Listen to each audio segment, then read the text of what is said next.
This podcast contains spoilers, so listen at your own risk or call back after you've watched the movie. You know who you call. Leave a message. Maybe they'll call you back. Then again, maybe they won't. We're having ourselves quite a little game of phone tag here. Ring, ring, ring. I usually get this guy's answering machine. I'll call you right back. If you're there, please pick up the phone. I really want to talk to you.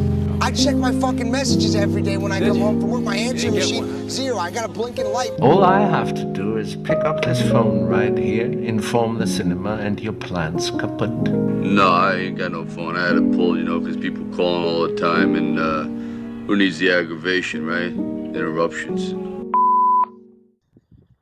Hey, man. Beautiful Tuesday morning here. Just walking out of the house now. A jacket in the bag, but I'm only wearing a t-shirt, so a bit cold, but it's sunny, so I thought if I was wearing the coat, it might be too much. Being absolutely flat out at home, and been watching a lot of movies lately. Animated April, where I watch an animated film every day throughout April, and there's been a couple that I've been wanting to talk to you about, but just haven't had the mental bandwidth to do it. So I'm headed into the office now today, and I thought I'd take advantage of my commute to send you a quick note.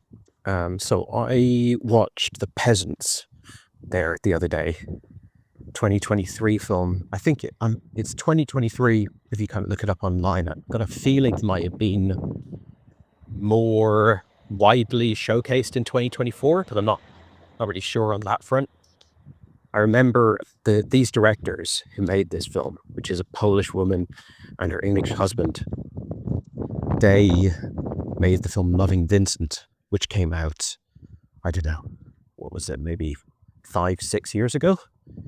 And that film, well, at least for me, I'm obviously a bit of an animation nut, so I tend to be aware of animated films long before they are actually released, because it takes so long to make them. And there's often some degree of showcasing in the early stages of development, just as a sort of like, oh, here's some kind of proof of concept stuff. So you often know about animated films sometimes for an absurd amount of time before they're released, sometimes literally like a decade. Or in the case of some of these like long magnum opus projects, you might know about 4 decades, but the norm would probably be finding out maybe like 5 years before their release. Whereas with live action, I guess I could have my ear more to the ground, but I tend to only know, unless it's something like a director I'm obsessed with, I tend to only know a live action film even exists on any level until maybe like a year before it comes out. But for Loving Vincent, because of the unique, like literally unprecedented style or technique that was being used to make it, the film achieved some level of virality long before it came out. It was kind of this thing of like, can you believe these people, these artists somewhere are doing this?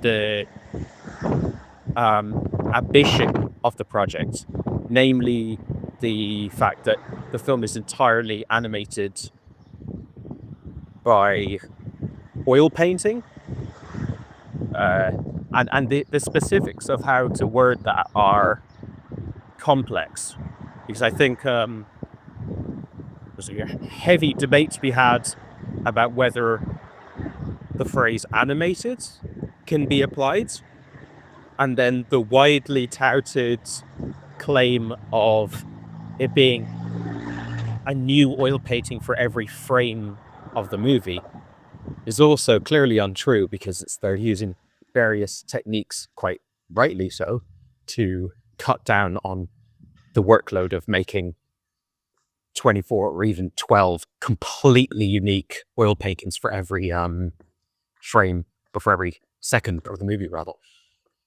But nevertheless, it's a very interesting and ambitious method, and I suppose it made sense because of the subject matter.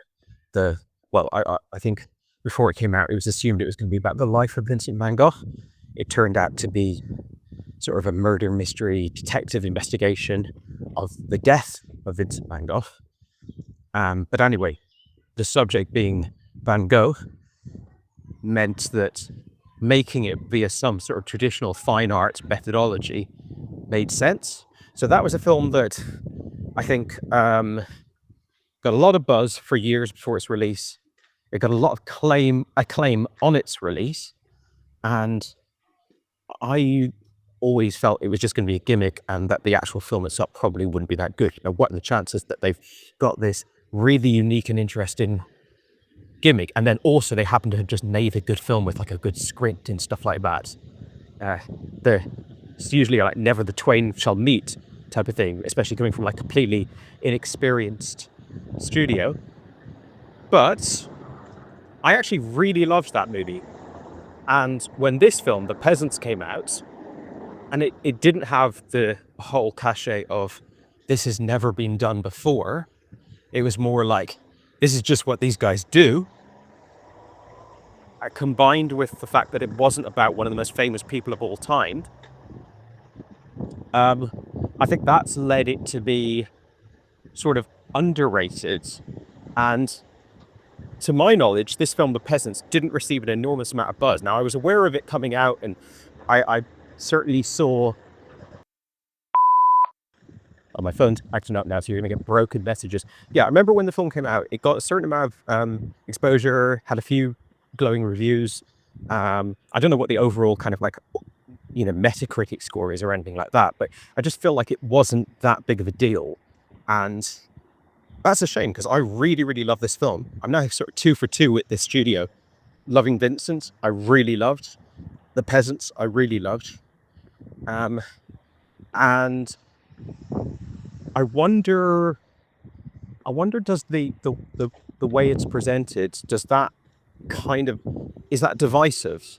I remember when Into the Spider-Verse came out, majority of people were like, this is brilliant in no small part because of the aesthetic and the kind of whole animation style and the art style and everything coming together, the visuals of the film.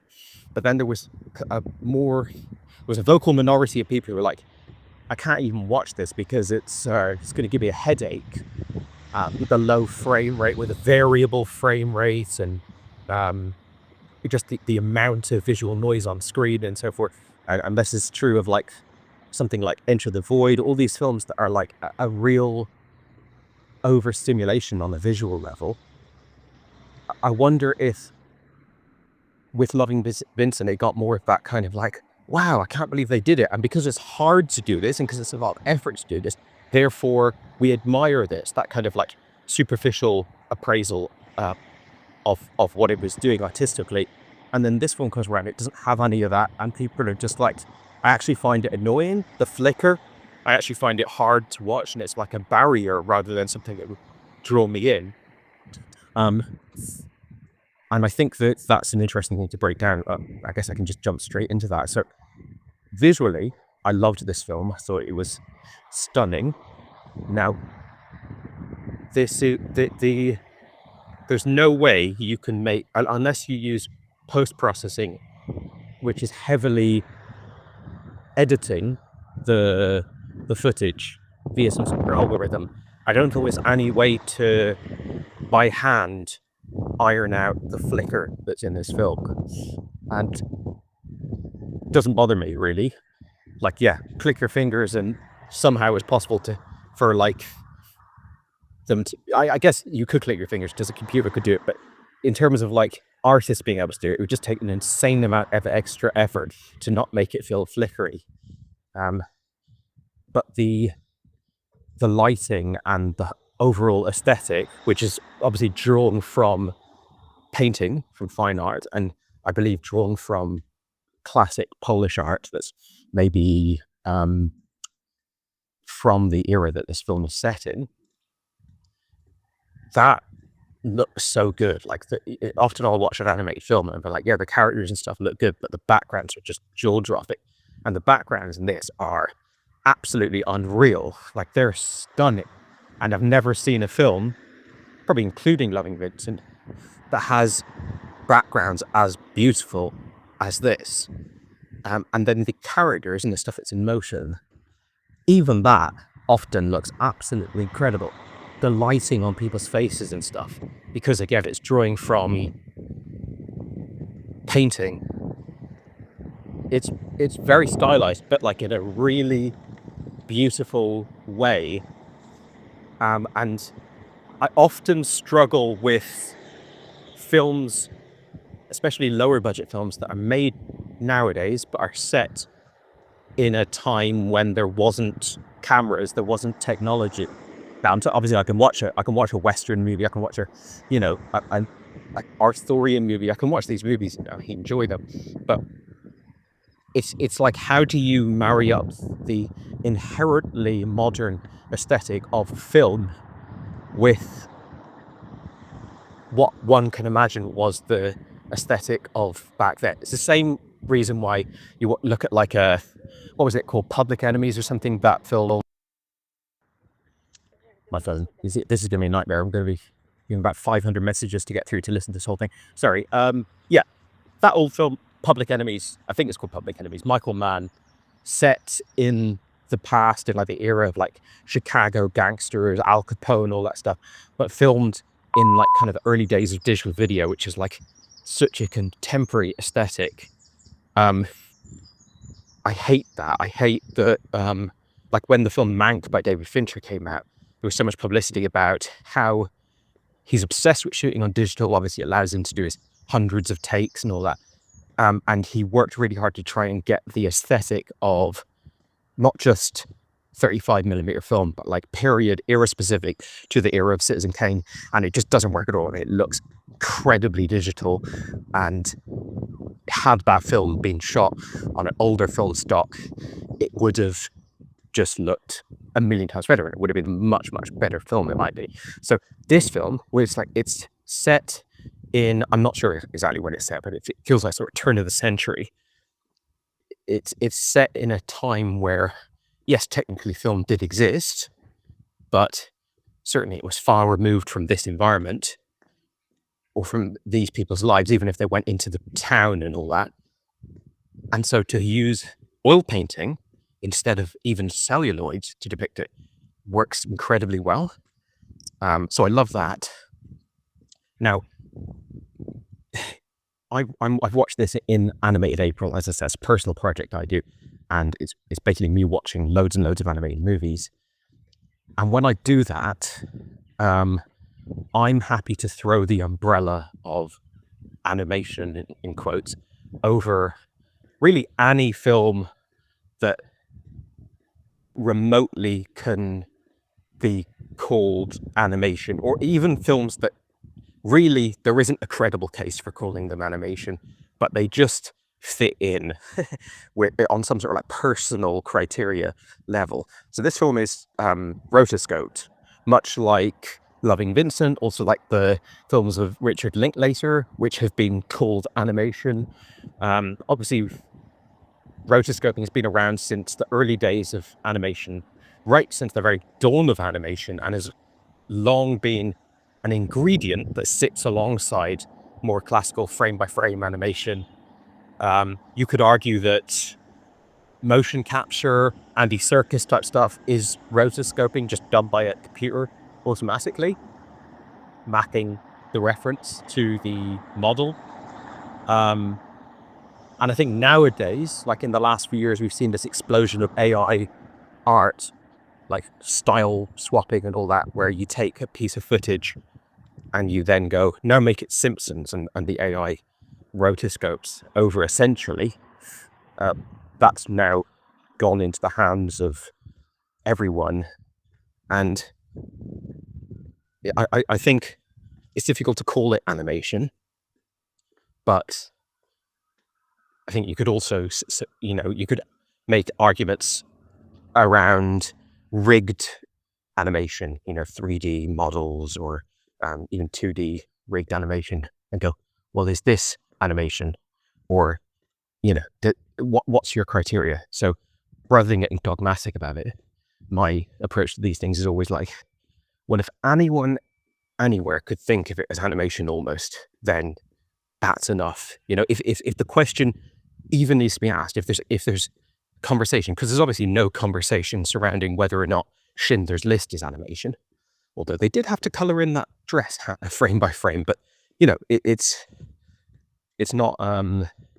This film, I think, leans enough into the world of animation for me to kind of include it. And it's interesting because there isn't necessarily that many classically rotoscoped films, like 2D rotoscope movies nowadays coming out. Probably not even an enormous amount that would ever come out. So yeah, interesting aesthetic. I liked it. I can see it being eternal for some people. I thought it did a really good job of capturing this world and this environment. The area where it's set looks incredible, and the people and the costumes and everything, like it carries the production values of a much higher budgeted film than it probably is. I don't know what the budget was for the whole production, nor do I know what the budget was for the initial live action shoot that they would have done. I was trying to kind of imagine in my head, what are they shooting when they shoot this? Like, is it all done indoors in one little room? Are they trying to shoot it against actual real, like, exterior environments so that they've got that reference as well? And yeah, it was an interesting question to kind of chew over. Most animated films start with recorded, well, maybe not start with, but early in the process you record the voice cast, and then you've got that, and you can call them back in and stuff like for ADR. But this one, they would have to assemble an entire cast of actors and film them, and all the actors were really good. I watched it in the original Polish. After I finished the film, the credits on screen actually mention who the English language voice actor is, and it's like some quite famous people like Saoirse Ronan, who I believe was in Loving Vincent as well. So I went back and just sort of like watched a little bit in the English language, and it's just awful by comparison. The Polish actors, maybe because they're really there acting, and you know, it's their voices are like, they've got that kind of inertia of like moving your body around and being there in the scene with the person, or everything that leads to. There's an interesting case study to see how bad the English language version is compared to the Polish language version, which I thought was brilliant.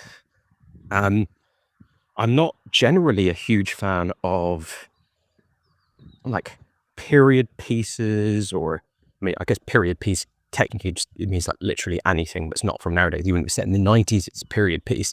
But specifically, this film is an adaptation of a classic novel by a Polish author that I was not familiar with, and I would say I'm still not familiar with. I certainly can't say his name, but it did win the Nobel Prize for Literature in, like, I think the 1910s at some point.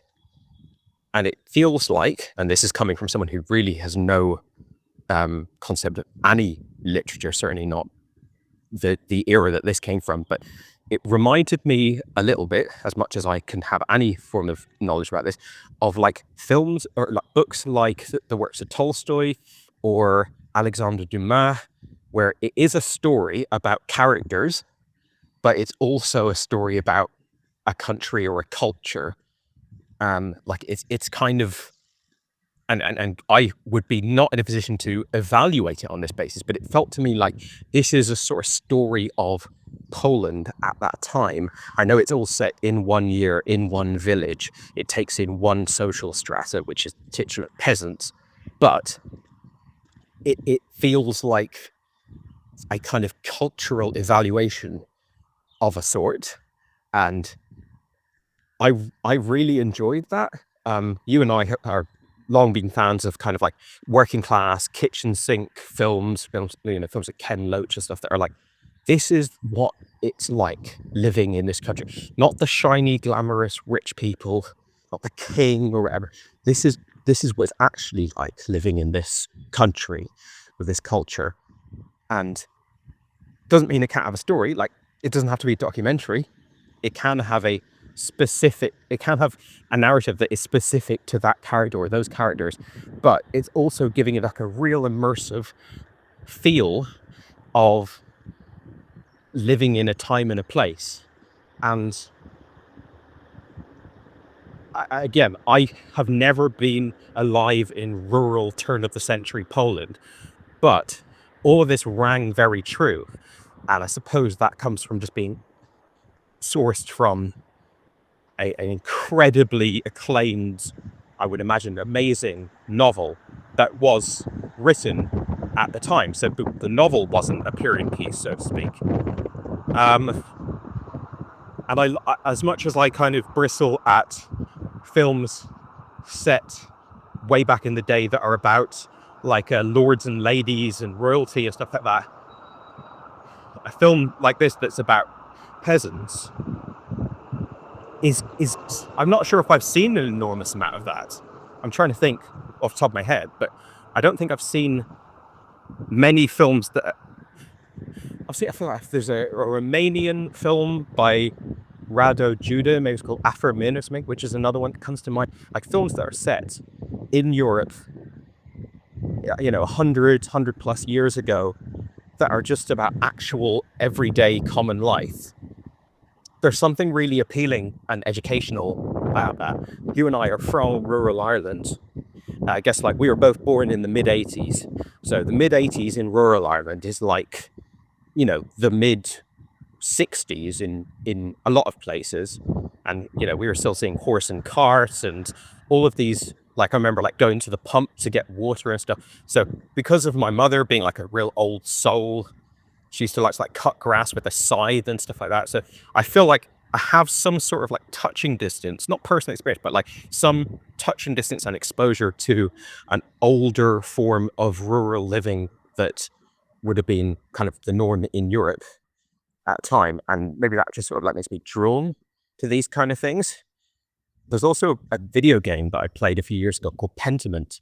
I'm not sure if you've played it, but it's sort of set in two worlds.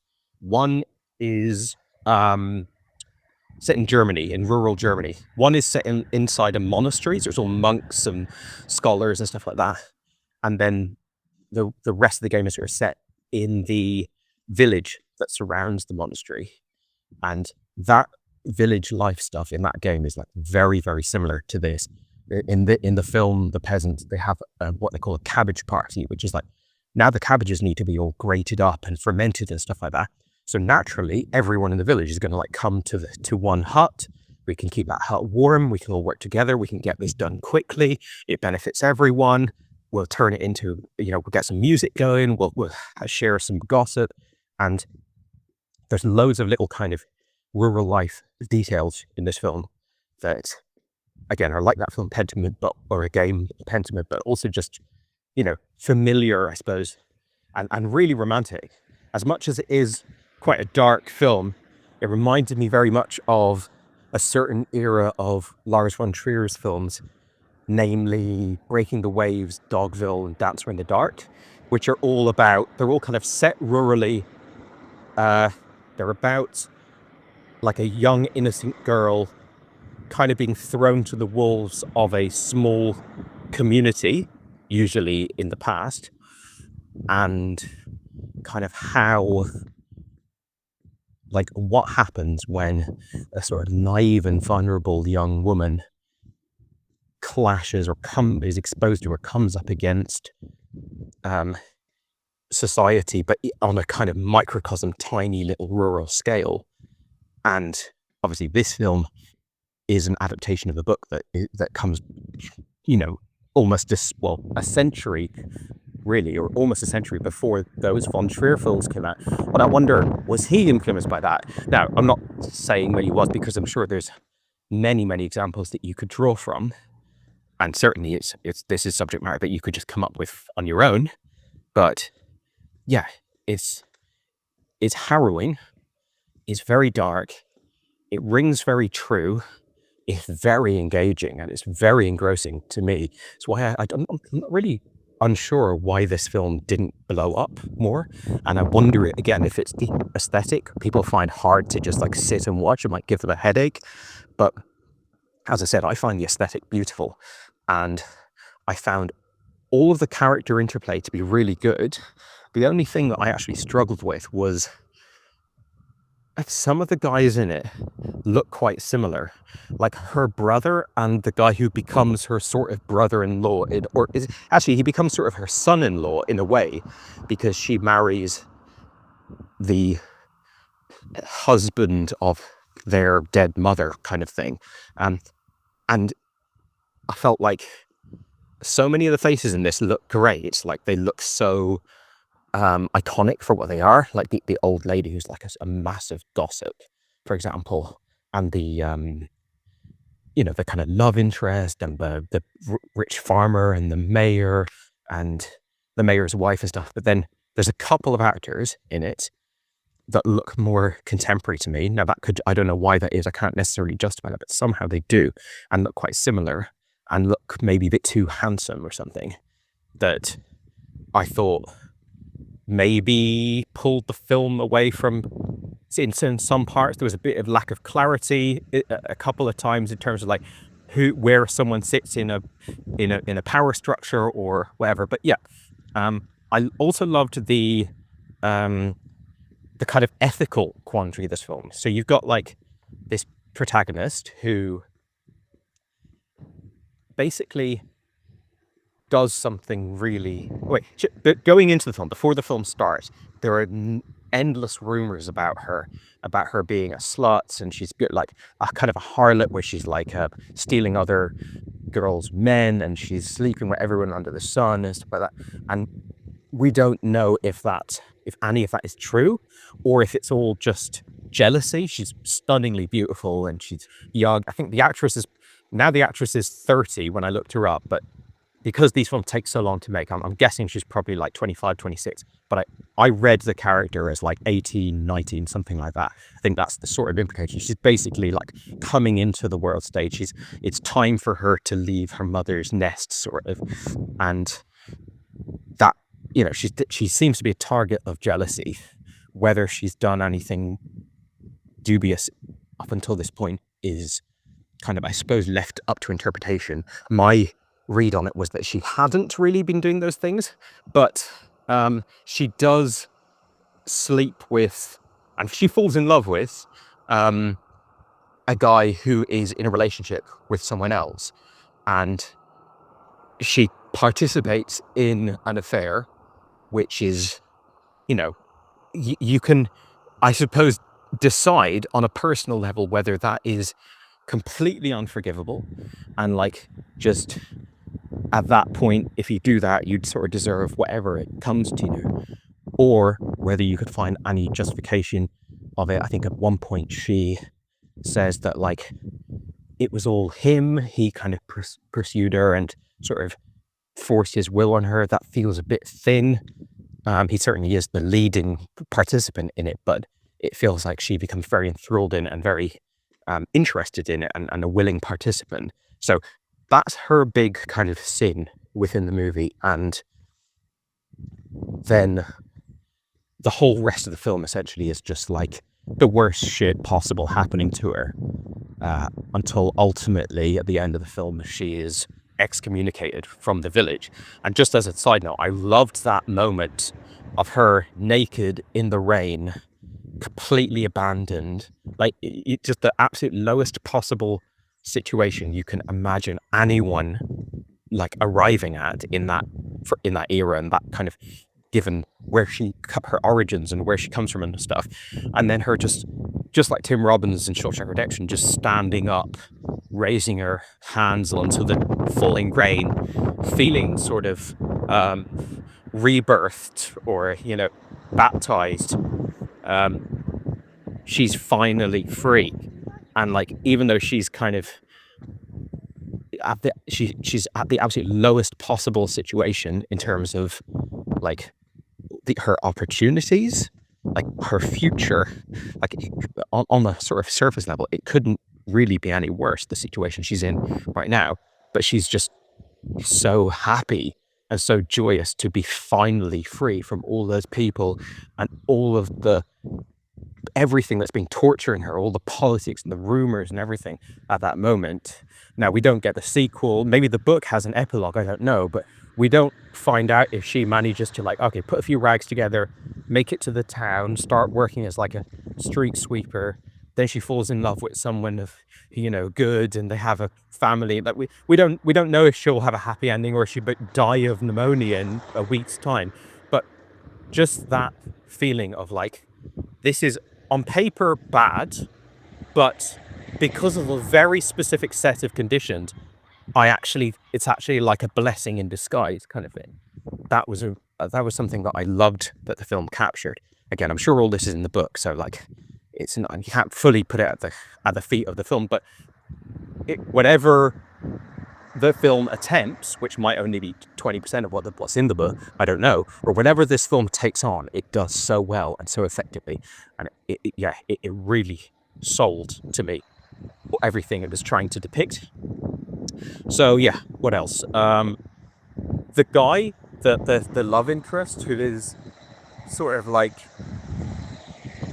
positioned as like, he's not a rogue, he's like, he's completely infatuated with her, and then I suppose that whether you want to say that he's in love with her or whether you want to call it something else, but he's incredibly tortured. The very first time we see him is arguing with his father about his birthright, the farm that he feels should have already kind of fallen into his hands, and he certainly pins all of his identity and his like kind of where he should be in the world on becoming the first farmer, attaining that land. And the film, whenever a moving part happens in this film, like land is handed from one person to another person, or someone moves into town, or someone becomes infatuated with someone else, or someone gets closer, you can feel the shifting dynamics. You can feel the implications heading in every single direction of what that will mean. And that's like the beauty of these little, I don't want to say chamber piece, like it is set across this whole village, but it's contained. It reminded me of Wuthering Heights a little bit, which I know I did in school. I'm not sure if you were in the same English class as me at that point, if you did it, but, you know, just, oh, now this person's changed their feelings on this, and they've turned on that person. Oh, now they've lost that ally, and like that all works really well. But him, the guy who like she's in love with, he's a really interesting character because he is, I guess, by more or less any standards that most people are going to have in terms of like what kind of people they like, whose company they enjoy, and so forth, he is basically an asshole. Like, he's a pretty toxic person. Certainly has absolutely no concern whatsoever for his family, his wife. He's absolutely flooded with character flaws, but the film never judges him or anyone really. The film, and this is probably because it's adapted from a novel that was written before that kind of need to condemn or condone fictional characters came into place, or maybe it was just a window where that wasn't necessary. So it's interesting seeing a character where it's like, okay, our main character loves him. He seems to be a bad apple, and he's probably not going to be her savior in the end of all this. He's probably just going to be locked into the very problematic and destructive cycles of behavior that he always has been. And so it sucks for her that she's kind of like identifying him as like the one thing that she really wants in the world. But I don't know, I just thought like it was interesting to watch him and study him and look at his relationship with his father, and what is his relationship with his father? What are the ingredients of that? Is it purely land ownership? Are there real human tenderness, like affection? There we go. My film's cut me off again there. At least I got a longer message out that time. Try and get one more in. I'm almost at the office now, so I'll try and wrap this up. But yeah, I thought there was, for me, I don't know, this is just my reading. Maybe I'm bringing this to the table. It felt like there was a tortured soul here who, like everyone in this era, in this society, has been sort of forced into a life to some extent, and is trying to reckon with that, and is profoundly unhappy and depressed. And I think if he had managed to marry the girl that he wanted instead of his father taking her, and become the first father with her and build a life, he would have been incredibly unhappy as well. But he's basically going like, I hate my life. I'm really unhappy with many things. I've identified this person as my salvation, and that was kind of where he was coming from. And I found myself somewhat sympathetic to him, whilst also feeling like I don't like this guy. I think he's a jerk, but I also feel like it's a hard life. And it's a hard life in this film. It's a hard life in reality. Our life, everyone's life is hard. You're put into a society that you didn't choose, and you have to reckon with the rules and constraints of that society, which you didn't choose and are, often unkind. And, we look back on a film like this and feel very liberated from a lot of the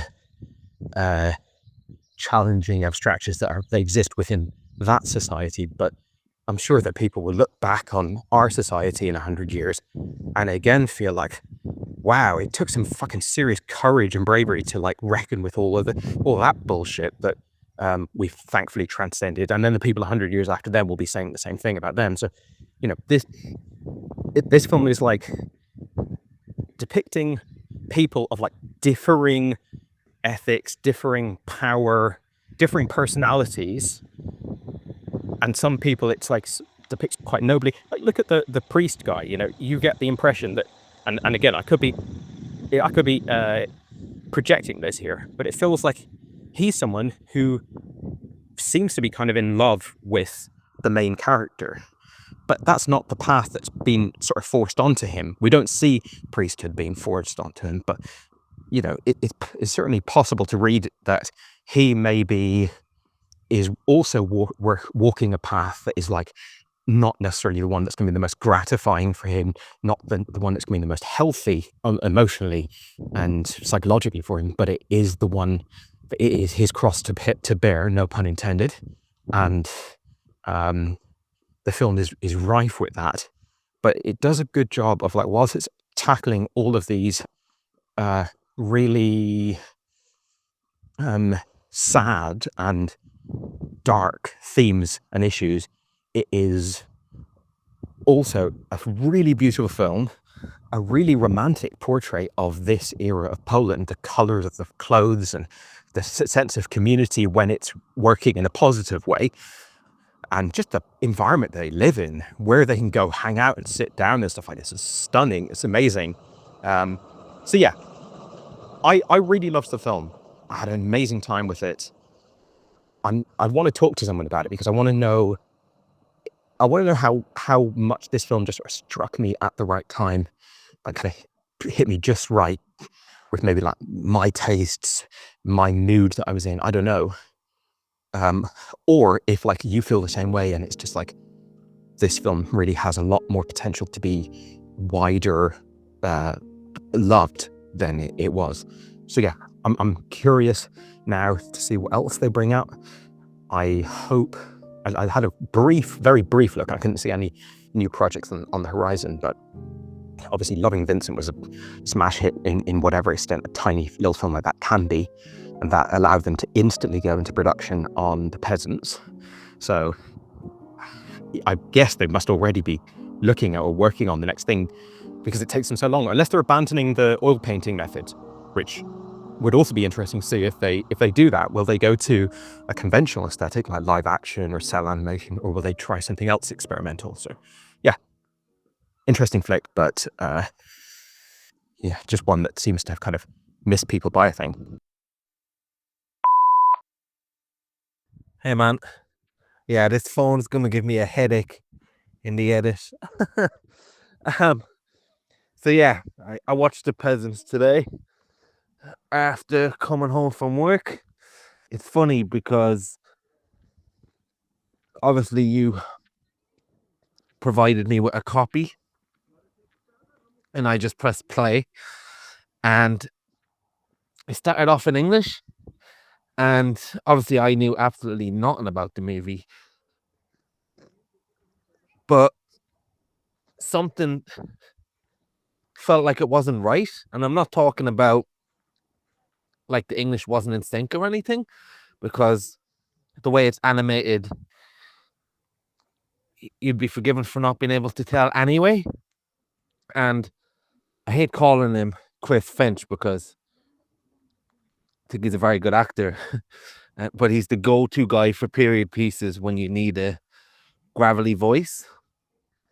But you know what I'm talking about as a fan of The Office. So he's the voice of Bornya. And so I'm about 5 minutes in, 10 minutes in, and I'm thinking, is this meant to be in English? And I look it up, and then I see it's a Polish movie, but because it's animated, and I can't see what language it's meant to be in. So then I play it again for another few minutes, and then I'm thinking, I don't know, this main guy Bornya has such a big Polish head on him that there's just something off about this voice. And then I thought, oh wait, I know, I can look up the cast, and then I can see if it's a load of Polish actors that I've got the English version.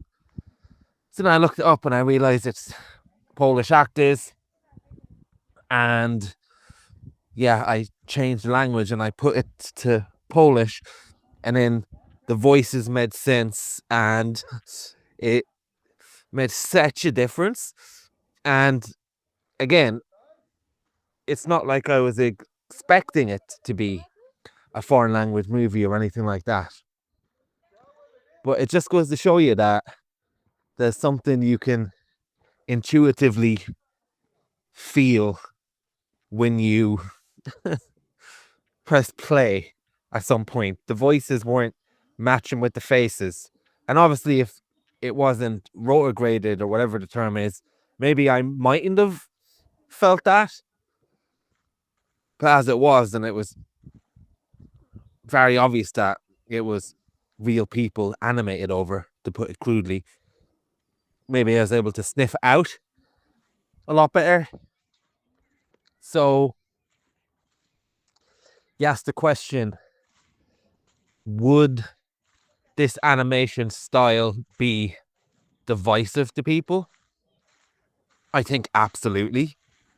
And like you said, when people are first seeing something like this, like the Van Gogh movie, which I was aware of and I didn't see, not because I was put off by the animation style, but because I didn't really care for Van Gogh, and then combining with that with something that I didn't know was gimmick or not, it never really tickled my fancy. And I have found the films of Richard Linklater, the rotor-grade ones like Scanner Darkly, or is it Waking Life, I think it's called. I have found those movies very hard to get into. I've never finished them, and I've abandoned them. And I don't know if it's because of the rotor-grade. I don't know. And I'm a big fan of Richard Linklater, so maybe on some level it has to be that.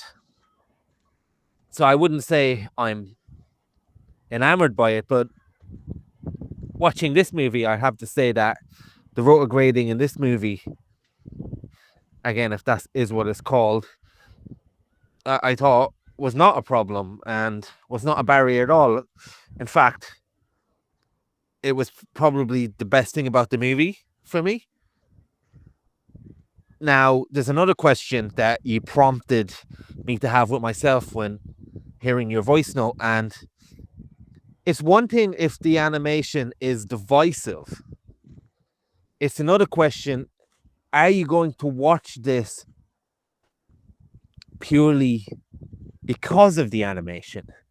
And that's probably a more pertinent question in a way, because unless you have an interest in this novel, the reason of interest you're going to have when you see something like this is the animation style, unless the trailer sells it to you in a different way, which, as it's foreign language, I doubt that's the case. So will I watch this movie just because of the animation style? Absolutely not. Would it put me off once I watch it, or is put upon me or recommended? Absolutely not. And then I thought, with any animation style, would I watch anything particularly for the animation style? I know my partner, she'll watch anything because it's anime. That'll be a big factor. The style itself. I can't point to one animation style that will have me watching it just because. And you're in Animated April. You're in the middle of a festival, essentially, that I sometimes dip in and out of. So you're going to be in a different state of mind with animation for this month anyway, as it's kind of more the merrier. But yeah, I really like the animation style in this. I didn't really have a problem with what way did you describe with the, I can't remember what you said now, but there's a sheen or a gloss or a type of movement over the characters' faces. I feel like that happens in older animations from time to time as well. So it didn't really bother me. And I think for me as well, as this movie was very oil painting in nature, I enjoyed that extra kind of movement, if you will, over their faces and whatnot, and shine and gloss, because that kind of spoke to me what paintings would do if they could move, what oil paintings would do if they could move. So I settled in quite well with that aesthetic and movement. Yeah, I think the film is very beautiful.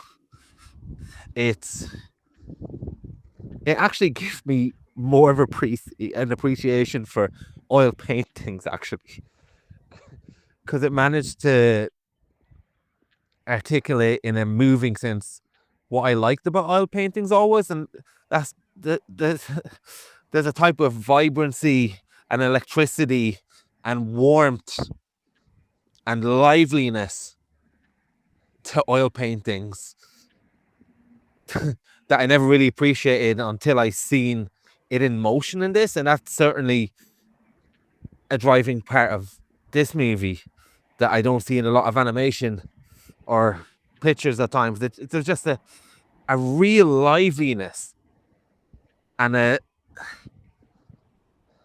something that made emotion transfer a lot more in the colors in this aesthetic that I don't normally get from animated movies now, or movies in general, to be fair. Now, of course, a lot of that's got to do with the fact that they filmed actual people as well, so it's a perfect marriage in many ways. And yeah, I wonder what type of,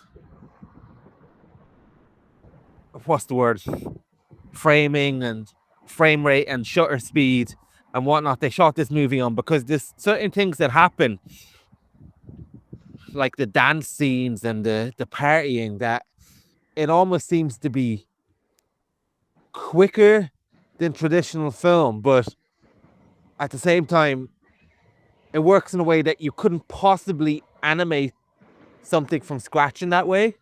And it was really impressive. And the backgrounds themselves at times, and again, I know this was animated by over 200,000 hours, I think, but at times some of this was animated so well, and I don't know the technical stuff behind this fully, but I presume that they shot it and then animated all the frames and things like that.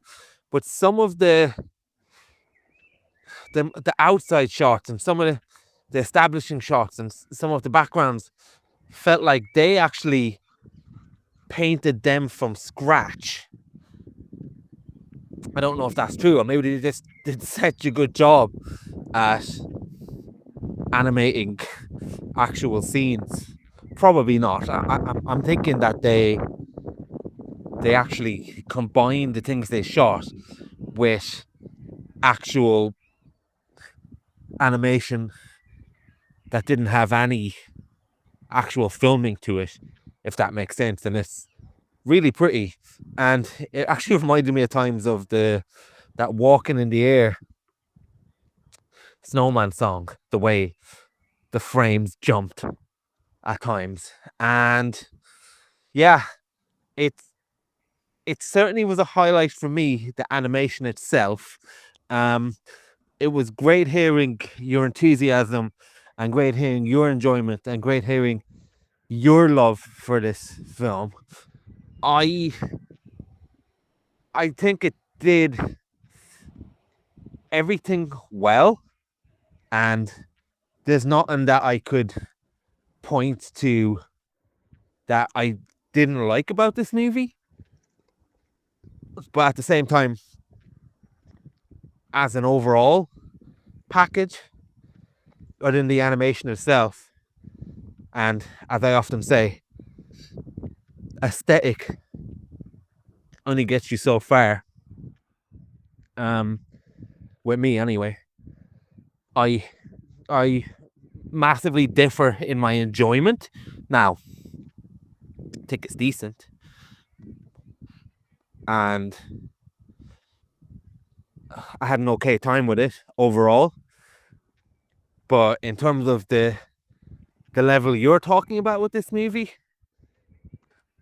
I'm sure people could certainly get on board with what you're saying. And I don't know how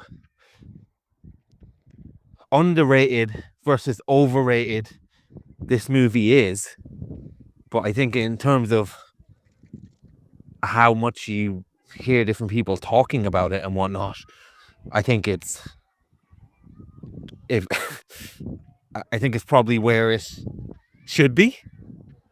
In terms of, I'm sure people who come across it will like it fine, and then obviously there'll probably be people like you who absolutely love it, but I don't see enough of this film in my own personal enjoyment to talk about it in those terms, although there is an endless amount of things to admire about this movie. Absolutely. And just talking about the story now for a minute as well, I agree with you, the small town dynamics and whatnot are very interesting. I would say that for me there's absolutely nothing romantic about this movie at all. This is the sinister experience of village life that I absolutely hate. This is what prompted me to move from a village to a city in the first place. The scent of this type of sentiment is there in abundance, and I'm not quite sure what you mean about romantic at all, unless you're talking about the idea of something like this and the aesthetic of something like this in theory. Then I can get on board with what you're saying. What's really interesting about this movie for me is there's something going on here with the collectivism of society and collectivism of this village versus the individual. Now, when we were talking about Mickey 17 not so long ago, I talked about the strengths of collectivism and how all those creatures in that movie were down for each other and looking out for each other. And there is a lot of, strength in collectivism in a very good way. I guess the antithesis to this film is It's a Wonderful Life, where everybody crowds around an individual, and he's love and he's worth, and he's surrounded by the town, and they reinforce how great he has been in his individually selfless acts and the sense of community in that movie. And I think what I liked about this movie, in the main character, I think her name is Yagna, an actress that looks a lot like Margot Robbie. She hasn't really done anything different to the rest of the town. I mean, maybe compared to the females she has, but who knows. But the men are having affairs left, right and centre. In fact, she's raped at least 2 times, and one other time, well, one is an attempted rape, one's an actual rape, and another is a psychological rape. So it's not like there's dastardly things not going on in this town. And I think the resentment that she gets from the village and the collective, if you will, is that she is shown not to happily play her role, and everybody else is at least trying to play their role as part of the society and as part of the system. And she's almost like McNulty or Omer in The Wire, where they see the flaws in the system and they want more for themselves, and they probably want to operate outside this system. So I had a question for myself while I was watching this. I'm certainly on the side of the main character in a progressive, modern day world sense of course, somebody shouldn't be treated like this, and of course, somebody shouldn't be expected to fulfill the roles she's expected to fulfill in this movie. But what's interesting to me is, in the society that it is and in the community that it is she actually selfish, and is she actually entitled? And I think to an extent she is. Now, no more than everybody else, and that comes into play, I think, with that ending. I think she's not prepared to play the role, and obviously it's a horrific role in many ways, but in terms of 1909 or wherever, when this is set, it's a pretty cushy role for its time. You marry this man, you get loads of land, you basically have it made. And I think a lot of the resentment that the townfolk has for her is that she's got it made in their eyes, but at the same time she seems like she's ungrateful for it. And I think at times she actually is ungrateful. For instance, she's not doing anything to help in the farm. She's not doing any of the work. She's not helping out Hanka, who's got probably the most rawest deal in this movie. And Hanka's probably how a woman is expected to behave in this time. She's scorned. She's a family woman.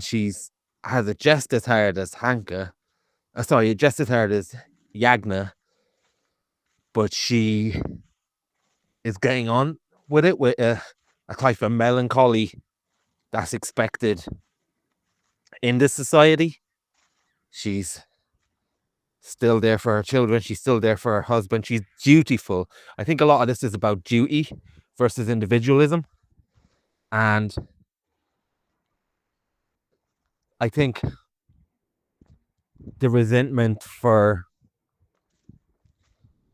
the town people have for Yagna is a resentment and a self-loathing they all have for themselves, because she, in her freeness of will, to an extent, she represents things buried in everyone else.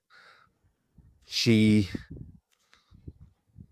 like you said, with the priest character, there are stuff hinted at that, oh, well, he didn't want to be a priest, but he's playing his role. And she brings out the fact that, oh, I could have had more. And I think the same with Hanka, same with Antek, same with the mayor's wife. They have all surrendered to the role that they have been given. So when they see this woman rebelling to an extent, rebelling in spirit, they almost lay the sins of themselves and the sins of the town. They put it on one person, strip her naked and rid and purge themselves and almost cleanse themselves in their longing and whatnot, and pass it on to this one person that they make a scapegoat and send away. And like you said, she's ultimately free by the end of this movie. She's literally not carrying anything, including the clothes on her back.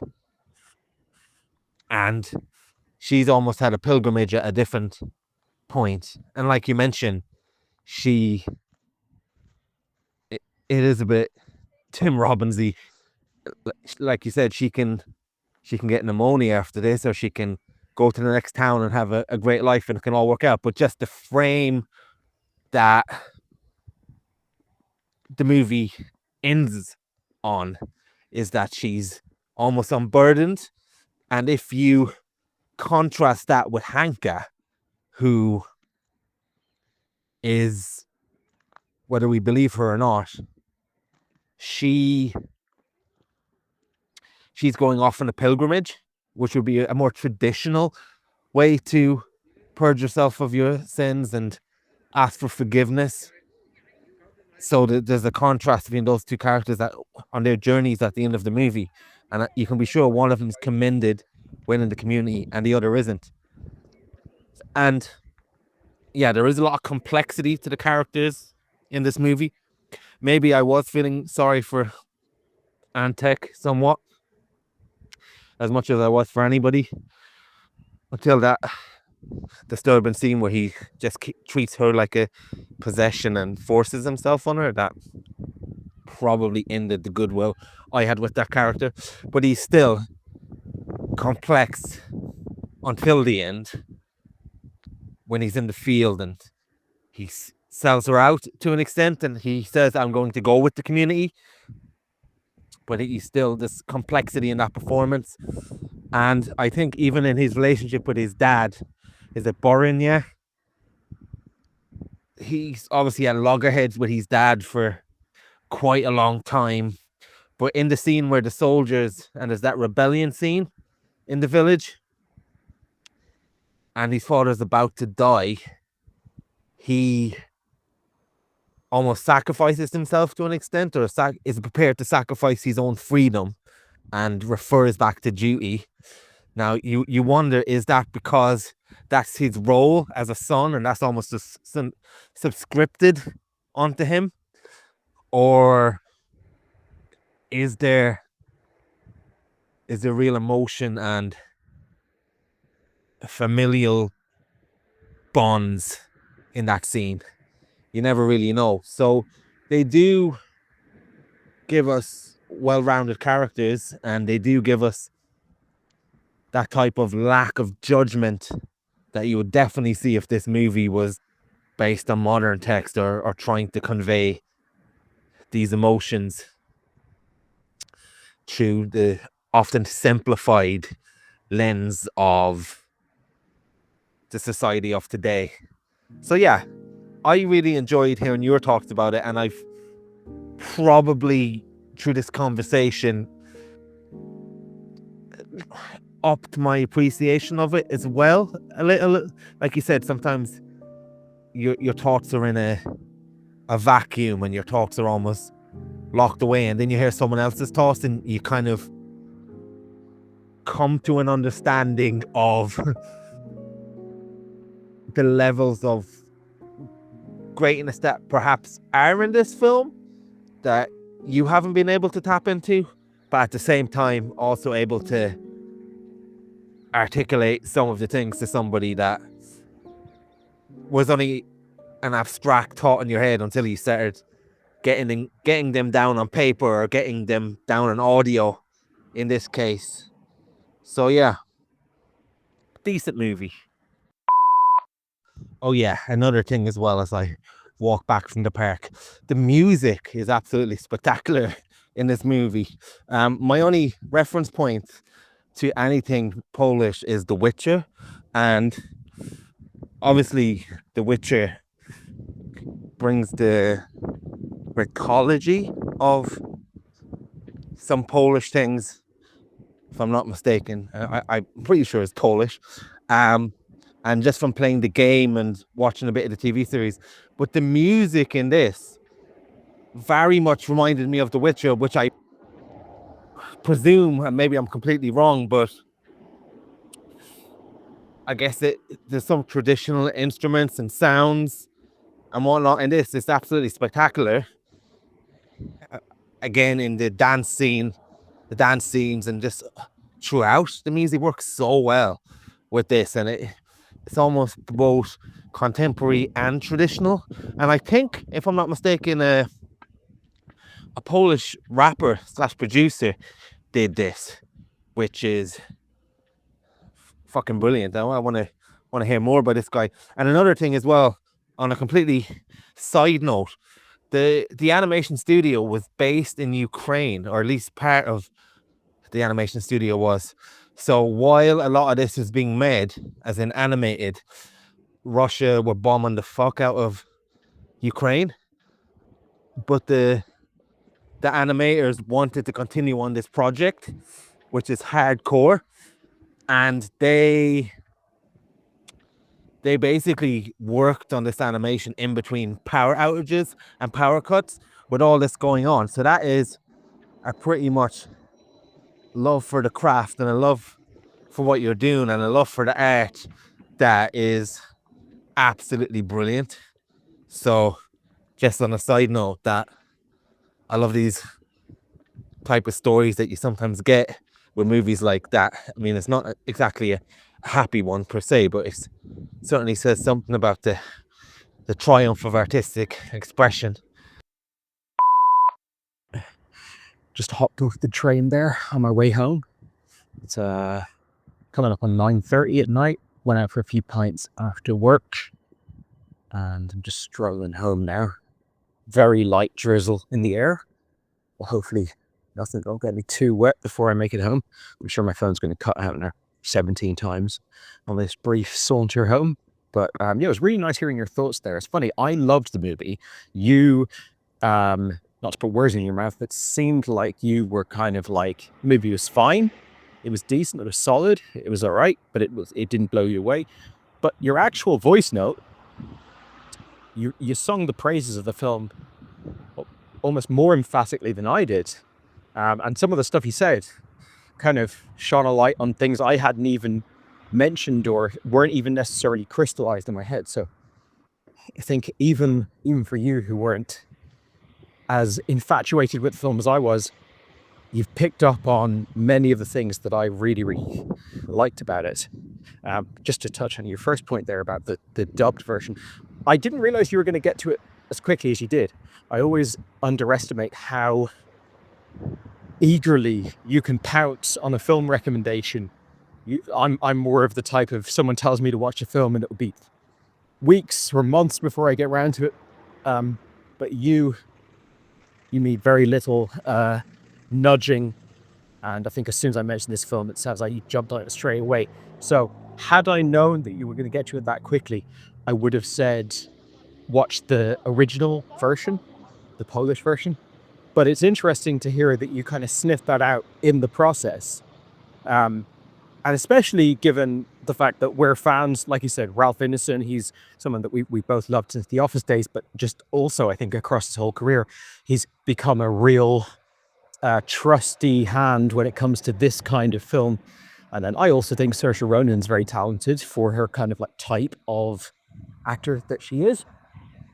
Scurrying across now in front of the car. So yeah, you'd kind of think like, well, they've got the prestige of all of these revered actors in their English language cast. Maybe that's the one to watch. But the side-by-side comparison, and I think again it is because it's rotoscoped, so the Polish actors are not just stood in a recording booth somewhere doing the same thing as Saoirse's doing. They're actually on the set acting for months, or well, not months, probably weeks, but you know, they're really immersed in the work, and they're actually the movement, the physical movement of these characters on screen is them. So kind of stands to reason that the Polish version would be superior. But even just on an acoustic level, the English language version sounds like a radio play, and the Polish version sounds like a movie. If you just sort of flick back and forth, it's amazing how lifeless and silent and clean the English language version sounds. So I'm glad that even without my recommendation, you managed to get to the superior version of the film. And yeah, the rotoscoping thing, it's interesting. It's worked well for you. It's worked well for me. We both had a great time with the oil-painted backgrounds. I just think the film is stunningly beautiful. The color choices and the emphasis on particular light sources and colors is so intentional in this film compared to maybe any film I've ever seen.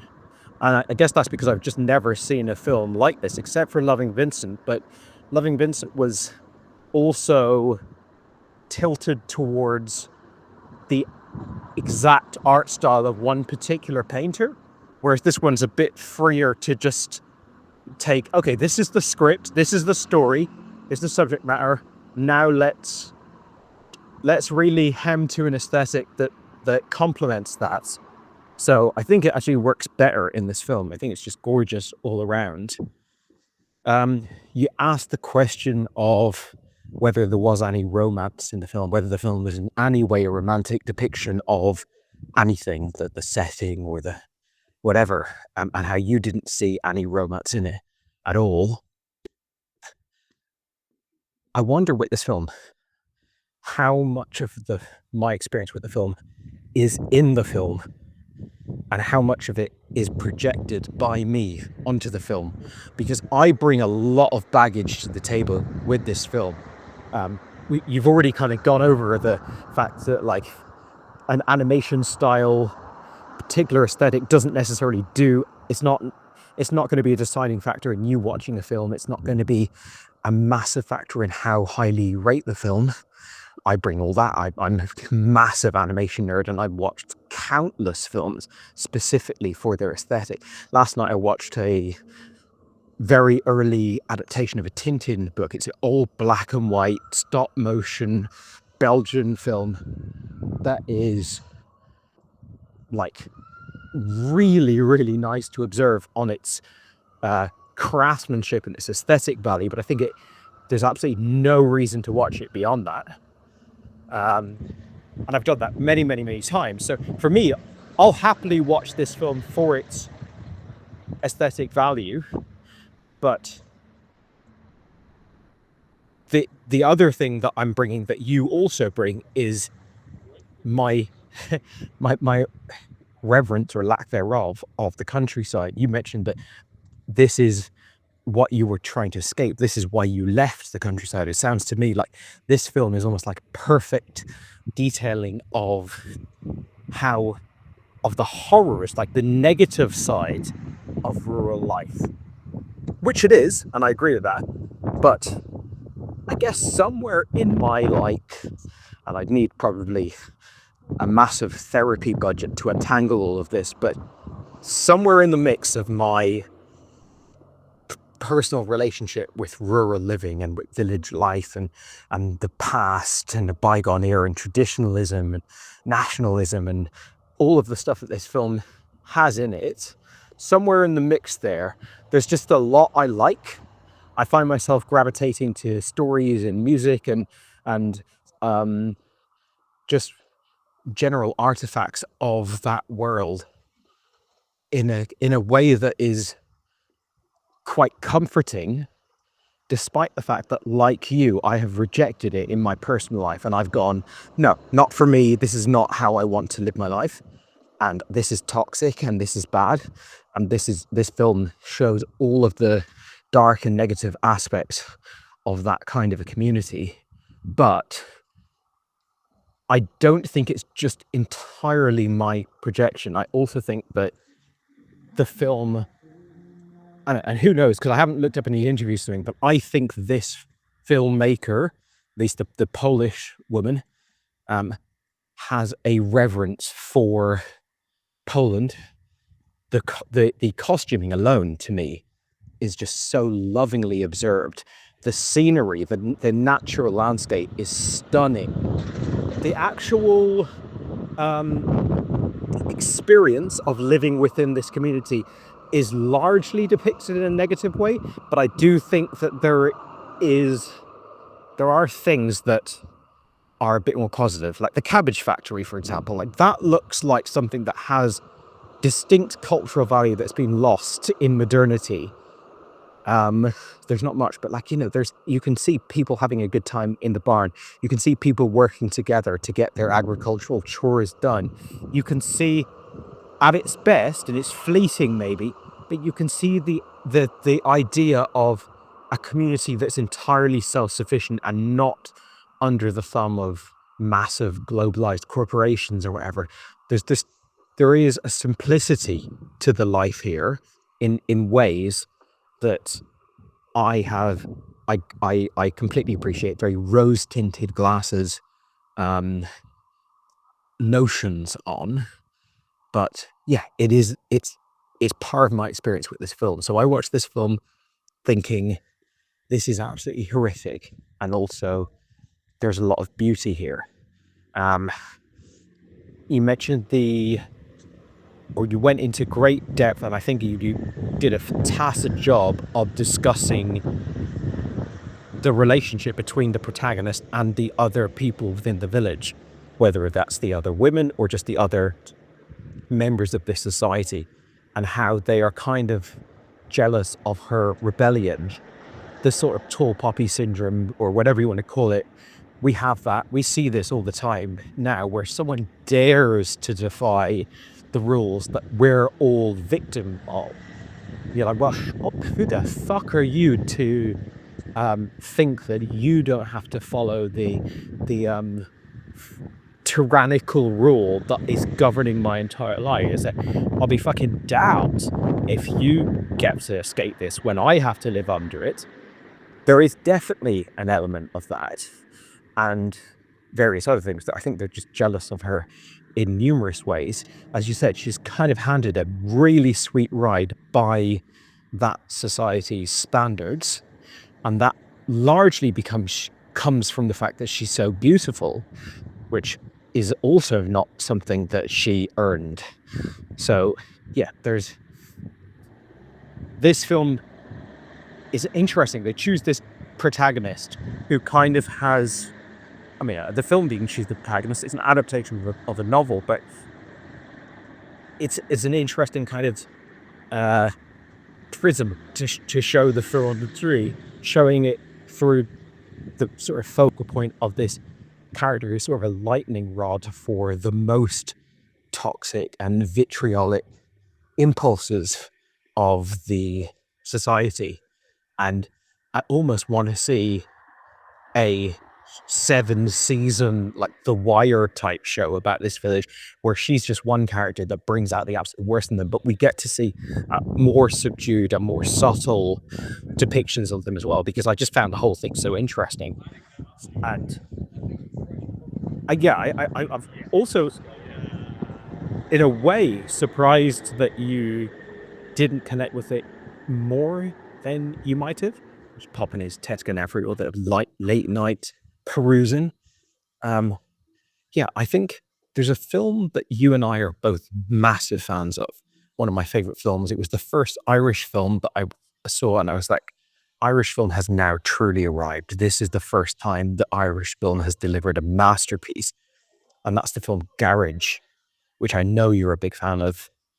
And when that film came out, I remember going, finally, for the first time ever, someone has managed to make a film that to me is recognizably about Ireland. Not a film that Americans can watch and go, that's Ireland. Isn't Ireland brilliant? Isn't it so lovely and romantic and so cultural and so brilliant? No, a film that I could point to and go, you know what? There's good and bad about it, but this is actually what it's like living in rural Ireland. Film was filmed in the county that you and I grew up in. This film has a bit of that energy of life. The king doesn't have one single scene in this movie. Now, of course, I as I said before, I've never been alive in turn of the century Poland, rurally or urbanly, but it feels like this film really does a great job in showing rural life before our time and in a country that we didn't grow up, granted, but still, it feels like it isn't romanticized at all. Yet, I will tell you right now, if I was to sit down tonight and watch Garage, and I haven't seen it for a long time, but if I was to sit down tonight and watch Garage, after years and years of being removed from the countryside, after years and years and years and years of living in cities and barely ever seeing fields and rivers and all of that slow pace of life, living within the rat race of urban society, I think I would find things, just scenery and moments in Garage somewhat attractive to me, which sounds mad because it's one of the bleakest, darkest films I've ever seen. But I think that's part of where I find the romance, but I also think because it is an adaptation of a classic work that is sort of celebration of Poland in some ways, I do think this film is just an objectively more romantic film than Garage is. But there's just also something about the nostalgia that I had to the countryside in the mix as well. So anyway, I'm really glad you've seen the film. I'm glad to get to talk about it with you. And I wonder, will you come to like the film more over the coming days? Because it sounds like, just listening to your voice note, it feels like there's like a bit of, it almost felt like as you were sort of talking it through there, you were starting to feel like there is actually a lot going on in film. I think as a character study, it's really rich and really deep, and there's more character texture in the film than there is in 90% of films that I find myself watching. So yeah, anyway, good flick. I'm going to grab one or two things from the shop here, and then I'm going to head home and hit the haystack. I love connecting the dots of your journey home here. For another voice note, which presumably you sent after this recording, you mentioned that you fell and hurt your knee, and then in this, I hear the origin story of that, where you're saying, "Oh, I've just had a few drinks, and now I'm heading into Tesco for another drink." It's like the Rashomon of fucking voice notes. I'm just getting different perspectives of your journey. But yeah, it's funny. So, what time did I send the original voice note? At 7:10. So, I had watched the movie and finished it at 6.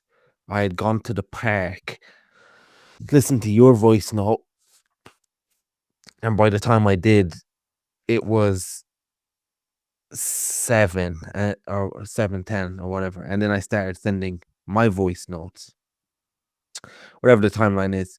So I actually had no time to process the movie, really.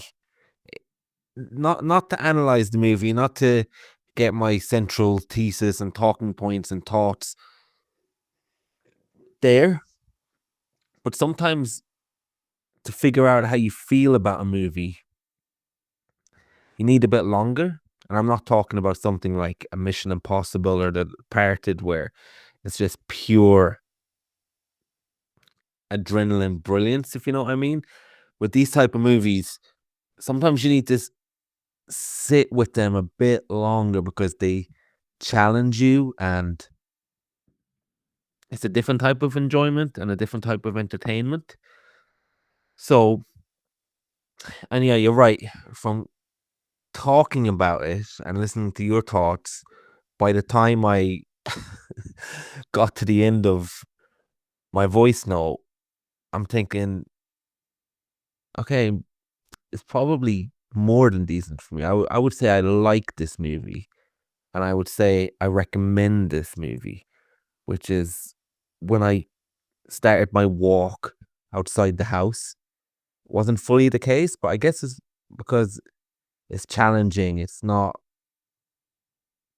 something that is rewarding in the traditional sense storyline. It's not, obviously the visuals are fantastic and they're instantly rewarding, but the story itself is tough to watch. So sometimes it can be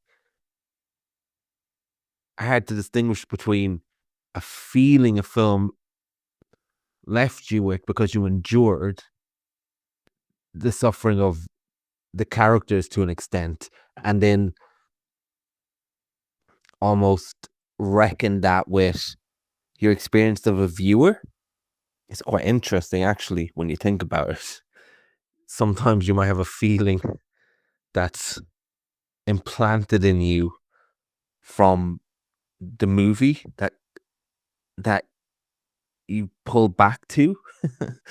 So yeah, feeling certainly much more positive about the movie now. Not that I was ever negative, but in terms of my entertainment value, which I always come back to, if you will. And I don't even know if entertainment's the right word with this. I also think you are craving the countryside, buddy, because as much as I mentioned that this is what I want to avoid, as I live in London, next to a busy station, next to a busy road, in the early stages of a dystopia, no hyperbole, I'm craving that as well. I'm craving a simpler living. I'm craving a simpler life. But I did not find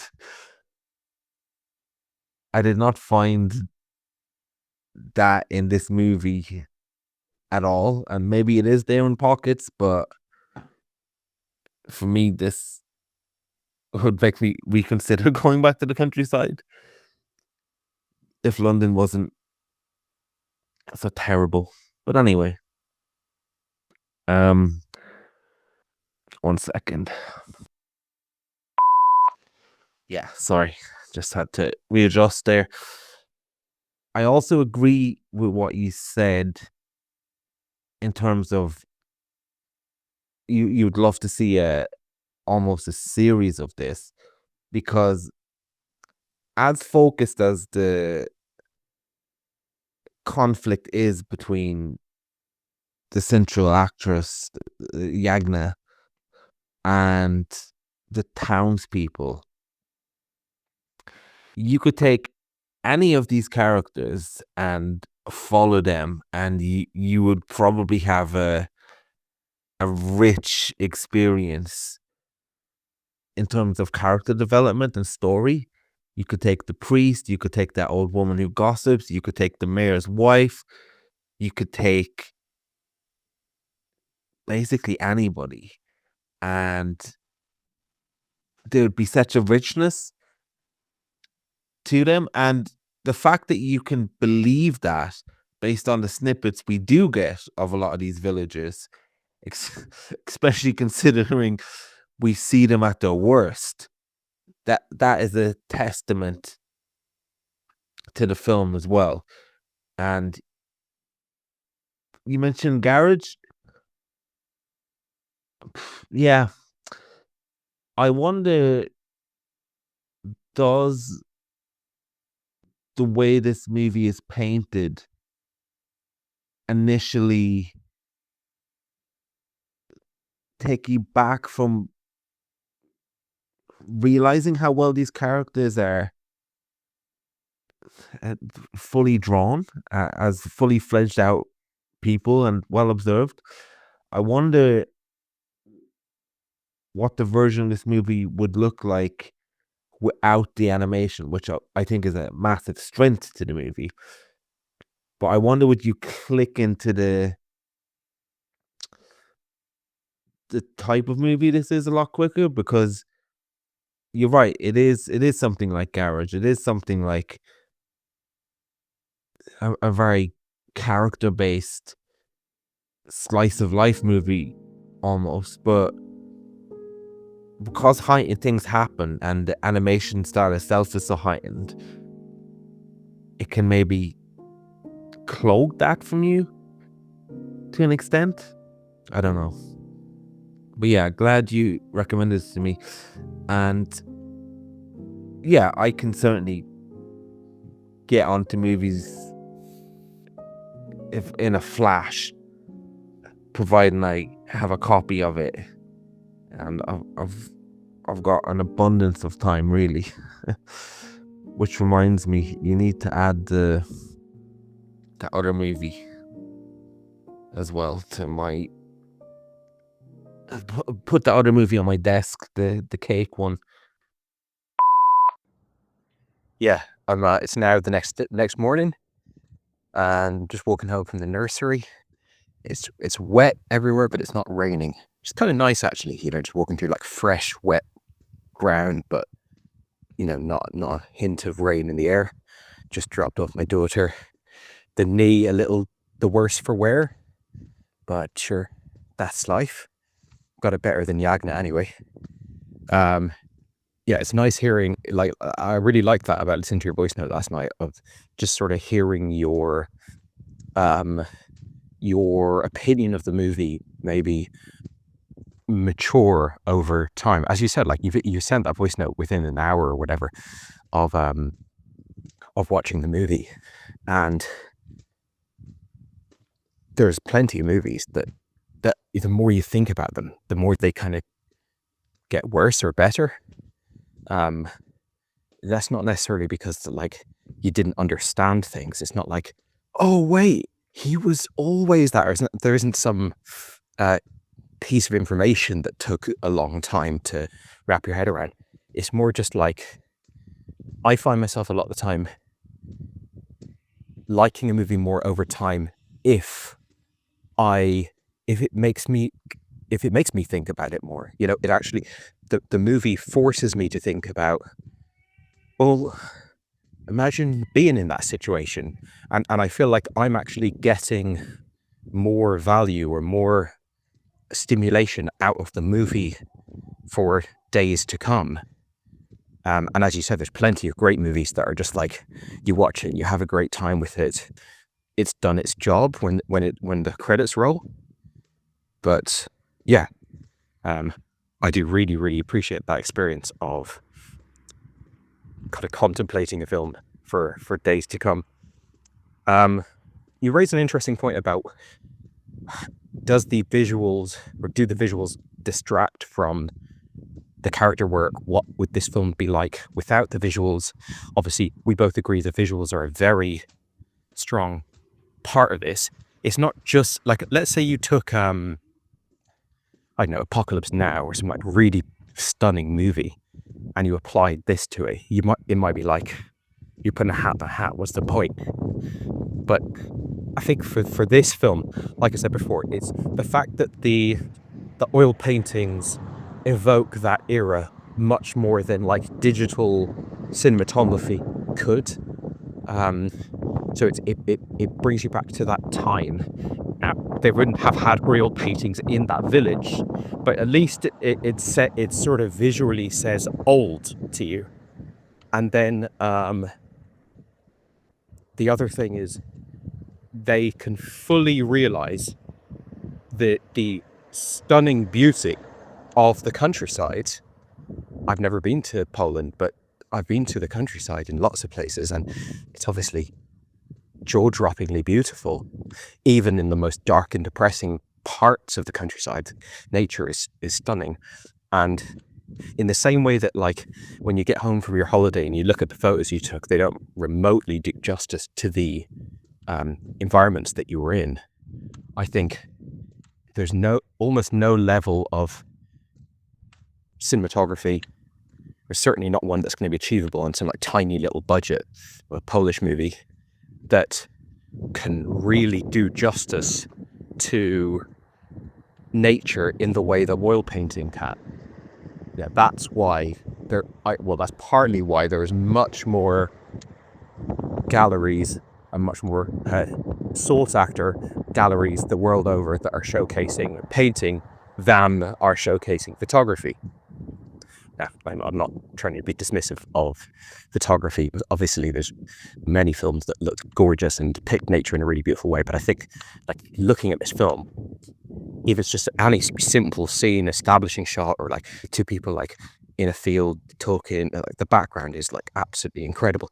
So it's a sort of tricky thing of like, if you took that out of the film, well, you would be taking an incredible thing out of the film. It's kind of like how well would The Matrix stand up without special effects, without like all of the crazy, amazing visuals that The Matrix has? It's like, well, no matter how good the other stuff in The Matrix is, and it's amazing, I feel like surely it would be a significantly lesser film if you lost an incredible ingredient from it. So there's that. But I do think that the character stuff worked for me. Now, I'm not trying to, let's not elevate this more than it is. Like, it's not one of the best films of all time on a pure character and story level. It's quite predictable. It's like, okay, bad stuff's going to happen to her, and that's kind of it. So it's not like, the visuals are a big part of it, but I just found it very immersive, and I found it to be like a really good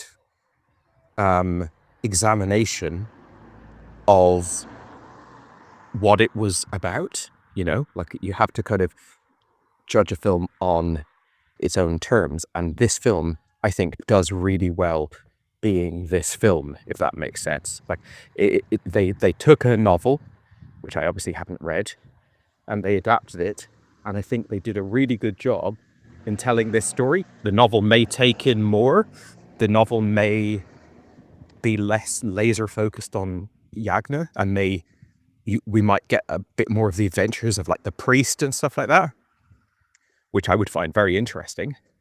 And I am actually quite interested in checking if there's other screen adaptations of this novel that are highly rated, because the book's over 100 years old, so there's certainly been plenty of time for other adaptations. It did win the Nobel Prize for Literature, so there might be other ones out there. But yeah, anyway, had a good time with this. And, you know, I think you should check out Loving Vincent as well, because you mentioned that part of being turned off by it was like, you don't have much particular reverence for Van Gogh and his work. For starters, I think that that would be worth reappraising, because I know it's a completely subjective thing, but I do think his work's amazing. So there's probably value you could get out of that with a bit more investigation. But the film, at least in my interpretation of it, is really nothing to do with his work, or very little to do with his work. And it's just different to how I expected. It's a small little detective story, really. And again, rural. and kind of interesting. It's almost like a point and click adventure game of like, you know, just wandering around a village, talking to people, trying to figure out what's happened. So yeah, that's another good one. Just dropped my daughter's helmet. So I'll wrap this up now. But yeah, good flick. And I'm enjoying getting through these varied animated movies. Your mailbox is full. Please delete new or stored messages which you no longer need so that new messages may be received.